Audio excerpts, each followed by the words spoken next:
Dimple Save. She is an alumnus of the Department of Foods and Nutrition, and currently she is working as Head of Nutrition Program Action Against Hunger in South Sudan. She has over 20 years of experience working in different organizations like UNICEF in India and Iraq, World Bank, DFID, JICA India in the area of public health nutrition. So we have a lot of experiences to be shared today by Ms. Dimple Save. So I hand over to Ms. Dimple Save. As Vijeta already shared, I'm working with Action Against Hunger USA for South Sudan Country Program. And I would like to talk about the role of implementing agencies in humanitarian emergencies and crises like South Sudan. Just a brief update about the organization. We are a global non-governmental, non-political, non-religious, non-profit organization. We have a technical framework developed for South Sudan, and our main objective, strategic objectives are to prevent undernutrition and promote resilience of nutritionally vulnerable population, which includes nutrition sensitive interventions and integration with different sectors like WASH, FSL, health, etc. We are also looking at improving access to and quality of CMAM services. The third objective is also to identify and anticipate nutritional risks for which nutrition surveillance and participation into various activities like food nutrition surveys, and then the IPC, integrated phase classification analysis, which is done twice a year. So we participate in that. Okay, moving to the next. So this is just an overview of the implementation that we are doing, and I already mentioned about this. The other role besides implementation that as an implementing agency we perform here in South Sudan is also for coordination, which includes representation at National Nutrition Cluster, and then we are actively involved in the formulation of humanitarian needs overview and the humanitarian response plan, which is developed every year. We are also selected member of different technical working groups like CMAM, MIYCN, NIWG is the Nutrition Information Working Group, and RRM is the Rapid Response Mechanism. We are also member of the Ebola and COVID-19 preparedness and response task forces at national and state level. We also have capacity to leverage technical expertise to enrich different guidelines at country level, which in, for example, CMAM, MIYCN, we also have a national guideline for inpatient treatment of children with SAM and medical complications.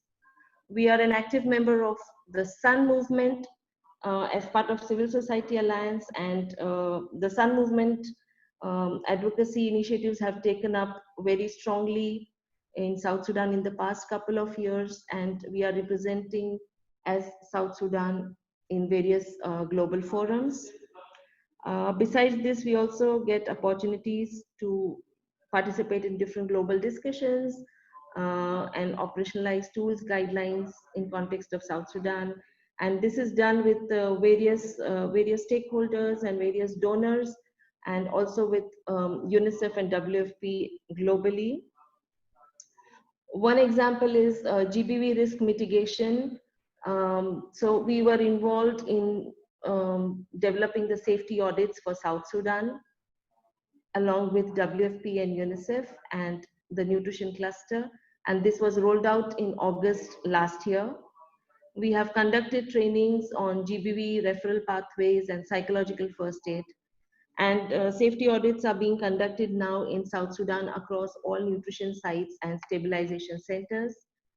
And globally, the nutrition cluster of South Sudan is the only cluster that is actually rolling out this activity, this intervention at country level. Another example is implementation of Scope Coda pilot. This has been developed by WFP, and it's basically digitalization of the CMAM program for recording all the data. You can see a picture of a small device like a mobile phone, and there is also a card. So these are the two things that we use to enter the data of each and every child and pregnant and lactating woman that is enrolled in our CMAM program. And this is a very easy and quick way to enter the data. This is fine. So capacity and enhancement is done at different levels. Like we develop a pool of trained human resource in our area of operation. And these trainings are conducted for local partners on ground as well as the staff of the Ministry of Health and Nutrition.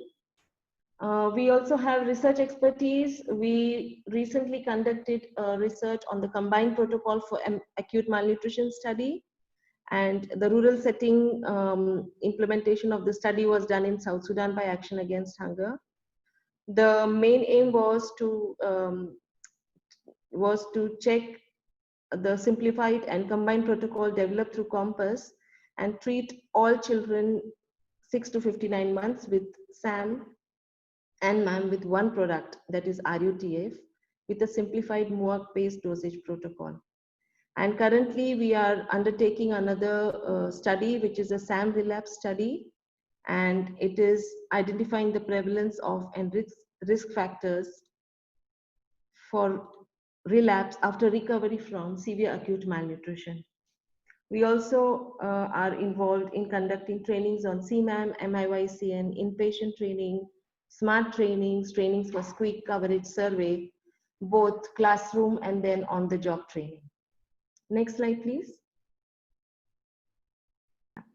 So like I mentioned earlier, we also have an emergency response team in the mission, which has a capacity to deploy at a short notice countrywide. And this deployment is for 3 to 4 months period. It is kind of a rapid response mechanism. And this deployment and service provision during this deployment actually is useful to avert a lot of mortalities happening on ground. The key interventions under the multi-sectoral emergency response is nutrition, WASH, FSL, that is food security and livelihoods, and primary healthcare interventions. We also have a surge team under the MET, which is basically involved in nutrition capacity building of national NGOs in the identified areas as well as on sanitation. This is also a deployment of 3 to 4 months. We also have Surge Plus, which is a prolonged support on capacity building of national NGOs. And this the duration of Surge Plus deployment is 6 to 9 months. We also have a component of psychosocial support for beneficiaries as well as other members, community members in the area of deployment. And then we have a MAL team, which is a monitoring, accountability and learning team, who carry out monitoring, post-distribution monitoring, and then the feedback mechanism at community level. Next. Under monitoring and surveillance, we have the surveillance emergency team, which conducts SMART surveys across the country. They are also involved in FSNMS, which is food security and nutrition monitoring survey, and the integrated phase classification analysis, which is done twice a year. It also contributes in strengthening the South Sudan Nutrition Information Working Group, as well as in building technical capacities related to SMART methodology for all its implementing partners. We also do monitoring of our own program activities, and we have a meal department right from country level up to HQ. So we use our own databases to generate the data and then to monitor the progress of our activities. We are also working closely, like I said, with the nutrition cluster, and the nutrition information every year is collected through the nutrition information system, which is operated by the National Nutrition Cluster, and this is with the guidance from the Ministry of Health. So we have different channels for reporting, and recently the nutrition information system is also will be soon merged with the DHIS2 of the Health Ministry of Health. So that process is undergoing right now. Next. Okay. There was one more picture. I don't see it. I'm not sure whether you are able to see it. So I just wanted to show the pictures about the challenges when we are saying reaching the unreached. So the areas where we try to reach the unreached are very remote. This is in one of our bays in Jonglei State, up north. And you see the difficult terrain. It is a dry season, and the access in this area is only by foot. There is no facility for any vehicle. And the next picture shows that we only have human porters to carry any supplies if you want to take the supplies from our base up to our nutrition sites, which are very remotely located. Next. However, we have the capacity and expertise to provide services and resources where actually no one is reaching. And Pagwir is a very good example of that place because we are the only partner on ground. Like you can see in the picture, we travel through, in rainy season, we walk through these swamps and carry our things, and then we reach Pagwir. But the picture on the right shows that through all these swamps and dry areas, we have been able to reach Pagwir and establish this stabilization center, which also provides health services through OPD and ANC clinics. So this is also one of our major achievement, I would say. Thank you. Next. We also have an added advantage under neutrality and access component. As humanitarian agencies, we are granted permission to move to areas which are inaccessible for common public in any crisis, because the services have to go on. So we do have that advantage, and we are able to serve the beneficiaries on ground.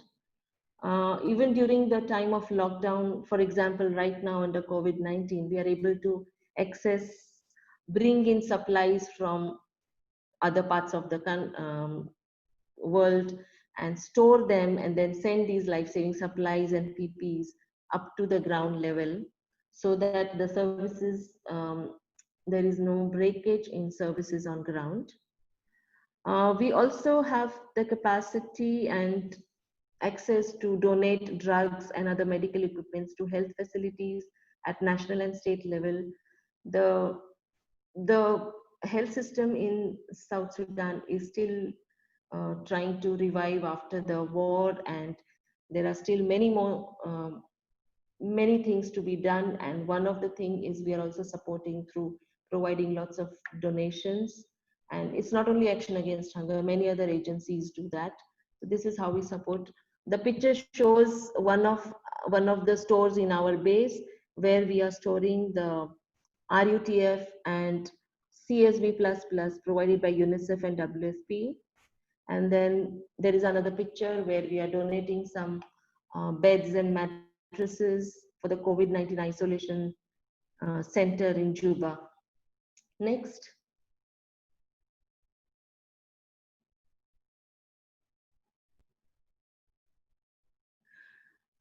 Accountability to affected population is a very important part of our implementation. And as an implementing humanitarian agency, we are kind of a neutral link between the government and community. AAP is also a very important priority for all our donors.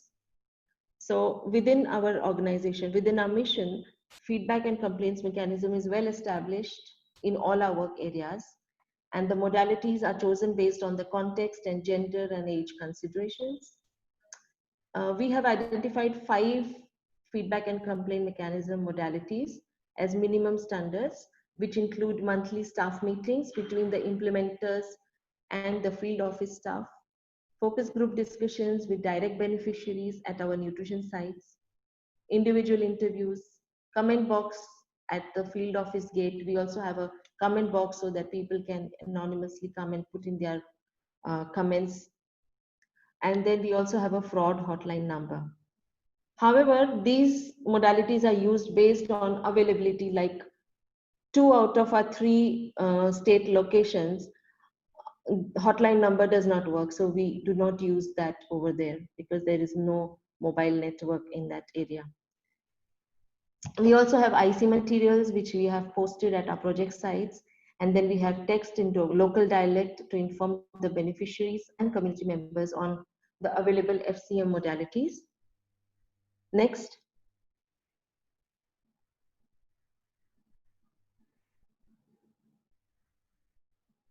So this is an example of a poster that we have developed in English, but we also have these similar posters developed in local dialects, in local languages like Dinka and Arabic, etc.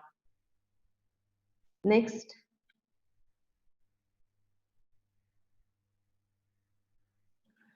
Coming to COVID-19, we are in response mode because the outbreak is already there. As of today, as of now, we have 1,755 confirmed cases of COVID-19. We started much later than other parts of the world. The first case was identified on 5th April this year, but now the cases are increasing, and definitely we are also looking into our response on ground. We are continuing our nutrition services on ground, and we have received guidance from the Ministry of Health and Nutrition Cluster, and we keep getting regular guidance as it evolves. We are ensuring last mile delivery of supplies in coordination with UNICEF and WFP, which are the core pipelines for our supplies. We are also doing fundraising for additional supplies of PPE for staff, through other private donors. And then, as per the guidance from the Ministry of Health, we have all the precautionary measures in place, like additional hand washing stations at our nutrition sites and bases, maintaining a distance of 2 meters, wearing masks, PPE by the staff. So we are, you can see some pictures of the activities related to COVID-19. Showing how the field team is preparing and providing service on ground. Thank you. But it was, I would just like to thank everyone, and especially the department, to give me this opportunity to present what I'm doing over here in South Sudan. We are extremely proud of you, Dimple. And I can see that there is so much of an issue for network bandwidth. And despite all odds, it was a pleasure to listen and learn from you. So thank you so much. Over to you, Vijeta.